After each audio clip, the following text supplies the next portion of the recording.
தாம்பரம் 4வது மாடியில் விளையாடிக் கொண்டிருந்த 2.5 வயது பெண் குழந்தை ஆருத்ரா மாடியில் உள்ள தடுப்பு கம்பி வழியே விழுந்து உயிரிழந்த பரிதாபம். தெலுங்கானா நிஜாமாபாத் மாவட்டத்தில் நண்பரை காண அவரின் வீட்டிற்கு சென்றபோது லிப்ட் வருவதற்கு முன்பே கதவு திறந்ததால் கால் தவறி உள்ளே விழுந்ததில் காவலர் கங்காராம் உயிரிழப்பு. கிருஷ்ணகிரி சேலம் சாலையில் உள்ள 800 ஆண்டுகள் பழமை வாய்ந்த ஸ்ரீ நவநீத வேணுகோபாலசாமி கோயிலை இடிக்கப் போவதாக சமூக வலைதளங்களில் வதந்தி பரப்பிய கிருஷ்ணகிரி மாவட்ட இந்து முன்னணி தலைவர் கோபி கைது. ஹாரி பாட்டர் படத்தில் ஃபேட் ஃப்ரீயர் கதாபாத்திரத்தில் நடித்த சைமன் ஃபெஷர் பெக்கர் காலமானார். பாலியல் குற்றச்சாட்டு உறுதி செய்யப்பட்ட ஆசிரியர்கள் மற்றும் ஆசிரியர் அல்லாத 23 பேரை பணியிலிருந்து நீக்கி பள்ளி கல்வித்துறை அதிரடி முடிவு.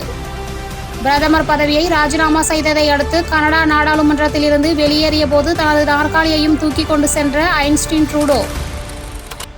பாகிஸ்தானில் ராணுவ வீரர்கள் சென்ற ஜாஃபர் விரைவு ரயிலை கடத்திய பலோச் விடுதலை படை கடத்தலின் போது வெடித்த மோதலில் 6 ராணுவ வீரர்கள் சுட்டுக் கொலை. தங்கம் விலை குறைவு. ஒரு சவரன் 64,160க்கும் 1 கிராம் 8,020க்கும் விற்பனை. ஆதிக் ரவிச்சந்திரன் இயக்கத்தில் அஜித்குமார், த்ரிஷா உள்ளிட்டோர் நடிக்கும் குட் பேட் உக்லி படத்தின் முதல் பாடல் விரைவில் வெளியாகும் என படக்குழு அறிவிப்பு.